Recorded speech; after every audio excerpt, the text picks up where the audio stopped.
Hey guys, for those of you who don't know, just last week I hit 10,000 subscribers, and to celebrate, I thought that I would put together a Q&A for you guys. The day I hit 10,000, I released a video asking for you guys to leave questions so I could answer them for this video. It's been a few days and I've received a lot of questions, a lot more than I expected actually. So I'm gonna try my best to answer as many of them as I can without making this video super long. So here we go. Elena W. asks, what made you get into DIYs and crafting? When I was really young, my grandma taught me how to... My cats are playing in boxes, so there's probably a lot of noise that you guys can hear. Hopefully it's not too distracting because I don't think I can make them stop. When I was really young, my grandma taught me how to crochet, and I just loved being able to create something tangible that you could hold. I guess I didn't really start crafting that much until I was in high school. I would make stuff here and there, and then I found Threadbanger and a website called Craftster where people posted a whole bunch of their crafts and stuff, and it was super inspiring, especially for a young person who loved crafting. Seeing everybody create stuff, it just made me want to make more stuff. So yeah. Maddie Culver asks, what's your dog's name? And Taylor and Lainey asked, what breed is your dog? I figured I'd answer these two together. His name is Hobbs, and he is a mutt from the shelter, but his paperwork says that he's a lab mix. Wafers asks, are you single? Just kidding. What's some DIY/crafting that you want to try but haven't? I'm married actually, so no, I'm not single. One thing that I want to try really bad is glass blowing. There's a glass blowing studio near my husband's work, but I haven't gained enough courage to just go in and ask them to teach me how to do it, so maybe someday. Tushijima A asks, how old were you when you started making arts, crafts, and portraits on your own? Honestly, I don't remember exactly how old I was. I started really young. I have memories of going to my mom's friends' houses and immediately asking for paper and a pencil so that I could draw while she socialized with her friends. Crafting, I started young, but I never really got really into it until I was in high school. So pretty young, but I'm not exactly sure how old. Lucy Bonilla and Eddie Ortega 2008 both asked me pretty much what's my DIY inspiration, and then Lucy continues and asks how I got into drawing. I kind of just make stuff that I need or that I want. I'm always browsing Tumblr and websites like Apartment Therapy or Design Sponge and stuff like that, and if I see stuff that is cool or interesting, then I'll make it. Or if I'm walking around the house and I realize that there's something I want or need, then I'll try to figure out how to make it. And then getting into drawing, I've always just been interested in it since I was really little, and my parents never really made me stop. They were very encouraging with what I wanted to do, so I just kept drawing. Marliki Van Berkel asks, what did you study since you're so talented? Thank you. In college, I studied studio art with a concentration in printmaking. Pylon Panda and Grace Culver asked, what's my favorite DIY or video that I've done? Currently right now, my favorite that I've done so far is the scarf blanket. My little sister gave me the idea to do it, and now I can't imagine not having them, especially now that it's getting colder. They're actually very warm. It's so nice to just wrap up in them and sit on the couch and cuddle.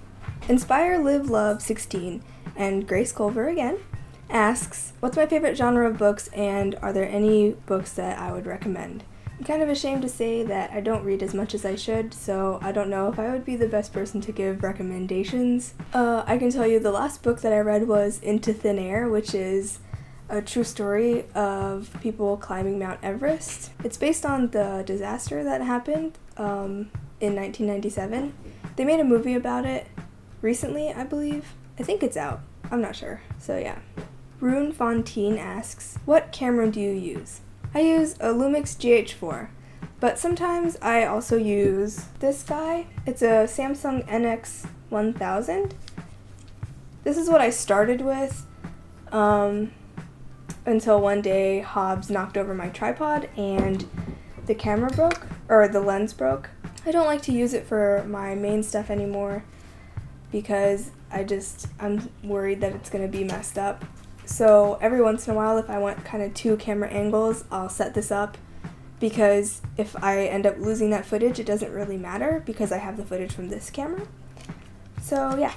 S Sides asks, do you ever encounter crafter's block and how do you move past it? I do. If I don't have any ideas or I feel like I'm starting to run dry, I'll go check out websites like I mentioned before, Design Sponge or Apartment Therapy, or I'll go browse Pinterest and just see what other people are doing. For me, that's really inspiring and it normally helps to pull me out of that crafting slump.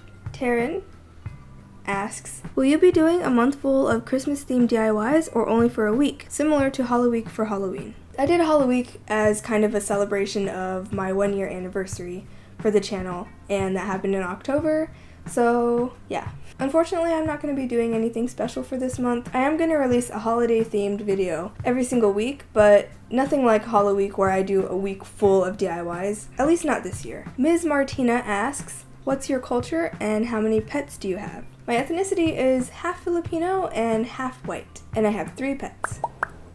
Apollo Elm asks, why do you do a daily self-portrait? I kind of hit a drawing slump, and to help pull me out of it, I decided to do a drawing every day, and the subject matter that I chose was myself. I figured I couldn't really use an excuse like, oh, I don't know what to draw or whatever, because my face is always with me, so I just need a mirror or a photo reference, and I'll be able to draw it.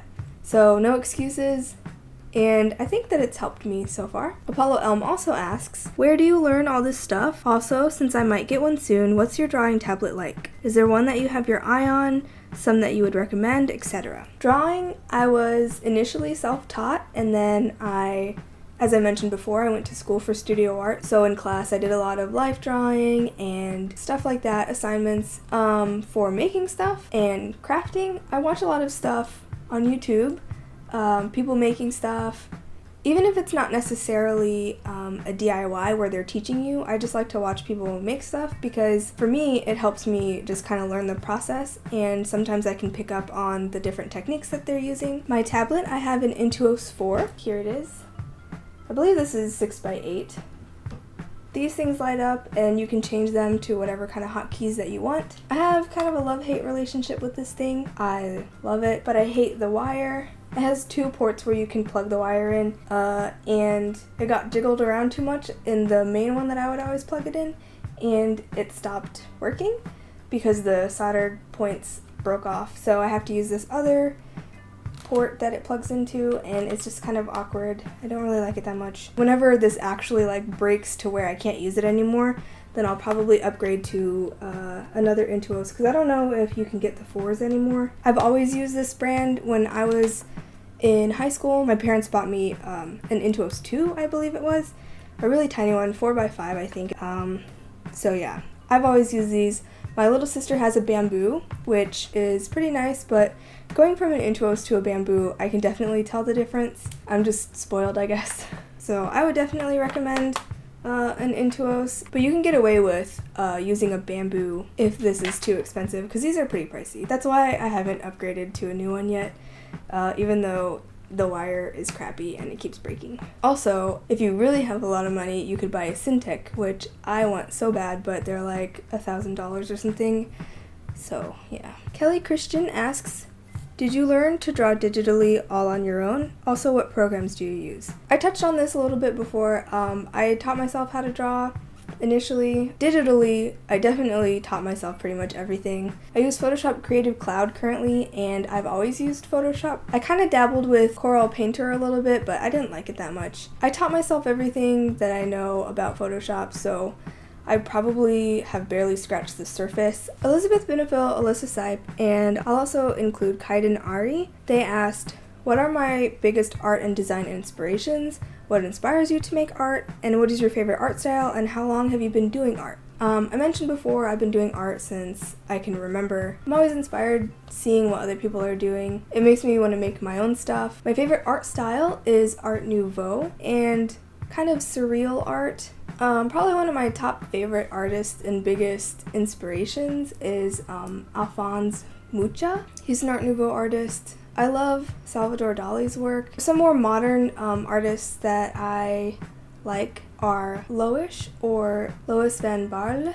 I think is how you would say her name. I'm not sure. I hope I pronounced that right. I've been following her for a long time, but I really love her work. Another artist who does more kind of like realistic, surreal stuff is Soy Milk. I absolutely love her work, and every time I look at it, I want to whip out my oil paints and start painting. And then Namichi. She's an illustrator and tattoo artist, and I just love her work as well. They're all big inspirations for me. I don't know if like that really reflects in my artwork, but yeah. Milo asks, what, if any, roadblocks did you hit along the way when you started to build your channel, and how did you overcome them? In the beginning, before you get your first few subscribers that aren't like your family members and stuff, it kind of just feels like you're putting stuff out there and no one's seeing it, so why bother? But I guess just knowing that if you stay consistent and put out good content, then people will come. So you just gotta keep that in the back of your mind, I guess. I hope that was a sufficient enough answer. Svartscamp asks, hey, I was maybe one of your first under 100 subscribers when I saw your post in reddit/r/howto. You made tremendous growth in such a relative short time. What would you attribute to that? Consistency is a big thing, like I mentioned with Milo. Just being super consistent. I set out to put a video out every week, and I did.